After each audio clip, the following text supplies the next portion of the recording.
Hi friends, how are you doing today? I wanted to talk a little bit more about fasting today. One of the things I hear a lot, I'm on a number of Facebook groups that are related to fasting or related to ketogenic diets combined with fasting, that sort of thing. And I do a lot of fasting, and the thing I hear a lot is people will ask on these groups, can I have X if I'm fasting? In other words, can I have coffee? Can I have bulletproof coffee? Can I have milk? Can I mix milk with my coffee? Can I put cream in my coffee? Can I have eggs? I mean, there's no limit. They'll ask anything, can they have that? Okay, my answer on that is, you're a big boy, you're a big girl. You get to decide what you get to have. A lot of people do a water fast where they only drink water. They don't eat anything, they don't consume any calories. They consume water and nothing else. Other people, I've seen people do an egg fast where they'll eat eggs, as many eggs as they want. I saw one guy did a video and he ate like 15 eggs that day. And it was an egg fast. He ate whatever eggs he wanted, but nothing but eggs. I've seen other kind of fasts. I've seen people do a fat fast where they will consume some things like bulletproof coffee, where bulletproof coffee is basically a cup of coffee that you put in like 1 tablespoon of MCT oil or coconut oil and 1 tablespoon of butter. With 2 tablespoons of fat like that, it really satiates your body and it makes you feel full for a long time. Sometimes if I feel that I have the need, I will incorporate fat into my diet, just a small amount, and it makes me feel full for most of the rest of the day. Now, as many of you know, I follow Dr. Fung, Dr. Jason Fung, and I try to do what he recommends. I think that he's very reasonable, very intelligent, and he makes recommendations that make a lot of sense. And his recommendations have changed my life, changed my health, made me a healthier person, made me feel well, and just all around, I think that Dr. Fung is a great person to follow. Now, I've seen Dr. Fung address this issue many times, and what he usually says is that you should take in whatever you feel is necessary to sustain your fast. In other words, maybe the ultimate goal is a water fast, where you're just going to drink water for however many days or hours you decide to fast. But if it comes down to that point where you feel you just need something, have some fat. He recommends fat, like bulletproof coffee, because fat has very little or no impact on insulin. It does not trigger an insulin response in most cases. So even if you ate 2, 3, 4 tablespoons of fat in your coffee, or however way you decide to take that fat in, your insulin will not spike. There's very little blood sugar response, and because of that, you don't develop any insulin either. So that's very important. Insulin, if you're type 2 diabetic, insulin is the killer. You have too much insulin and you don't want to produce more insulin. So taking in fat is okay. And Dr. Fung says, if you need it, if it will help you get another day out of the fast or another 6 hours, whatever it is, it's worth it to take in some fat in order to sustain the fast. So I follow what Dr. Fung says, and I don't think it's a problem. Now, you've got 2 things on these groups. Excuse me. Firstly, you've got a lot of people asking, can I eat this? Can I eat that? Can I drink this? Can I drink that? Okay, like I say, you're a big boy, you're a big girl, whatever you are, you get to decide what's good for you. Now, maybe it's not optimal, but if that's what helps you sustain a fast, I see no problem with it.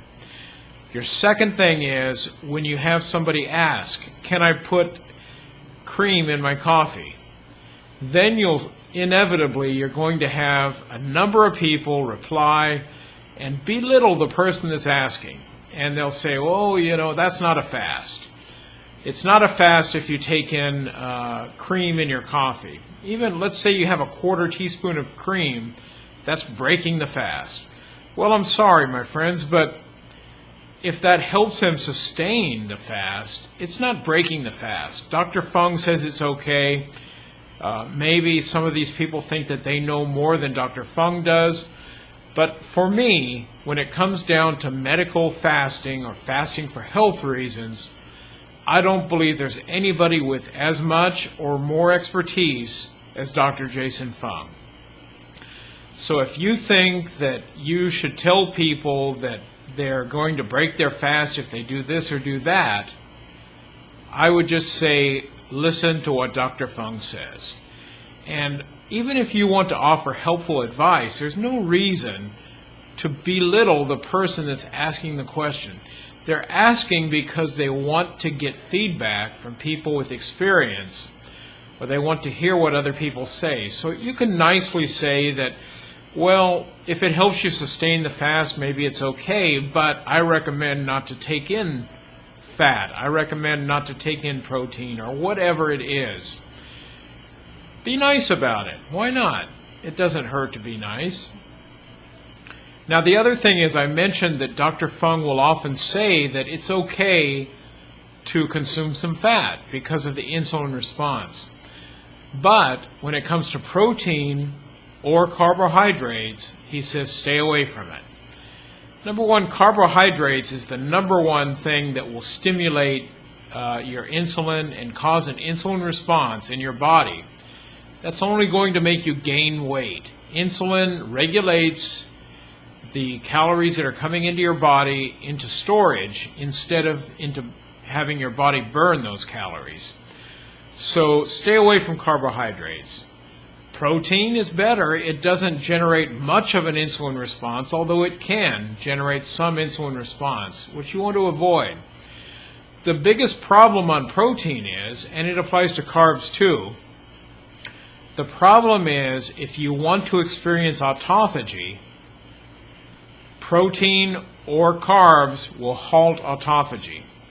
According to Dr. Fung, what I've seen from Dr. Fung, he feels that fat will not halt autophagy, at least to the extent that protein or carbs will.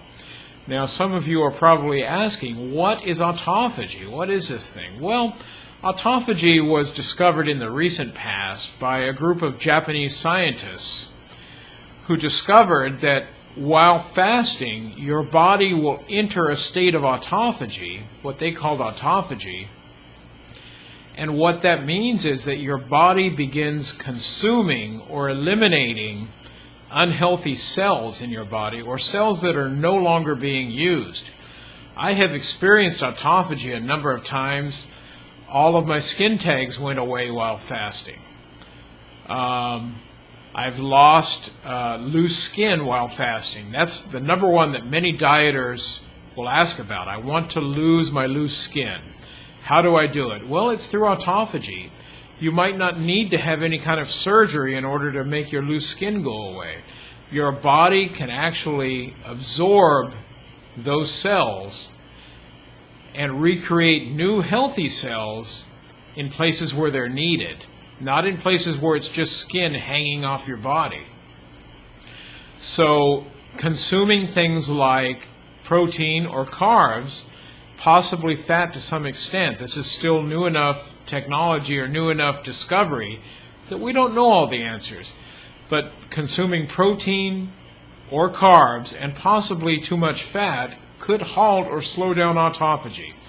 And most people who are trying to lose weight badly want autophagy to happen so that they can lose that skin that's hanging on their body. And I've experienced it. I want to experience it a lot more, and I hope that I do. But I have noticed. For one thing, I used to have much more of a double chin. I've had friends comment, oh, you don't have a double chin anymore. And it's pretty much totally gone away now, and I can only say it's from autophagy. I haven't done anything else. I certainly haven't had a facelift or any kind of surgery to make my loose skin go away. And I still have a lot of weight to lose, but I have noticed on my face and also from my belly I have less loose skin than I used to. So autophagy is a great thing. But you know, I really wanted to address this thing about what can you consume while fasting, and especially also about people belittling those who ask. It's just not a good thing to do, in my opinion. Those people are trying hard, and we should be nice to them. So anyway, fasters, fellow fasters out there, or those of you on a ketogenic diet, or whatever you're doing that's successful for you, keep it up. That's what I'm doing, and it's working for me so far. I can't complain. I hope everybody has a great day today. Keep going with your keto diet, fasting, or whatever you're doing.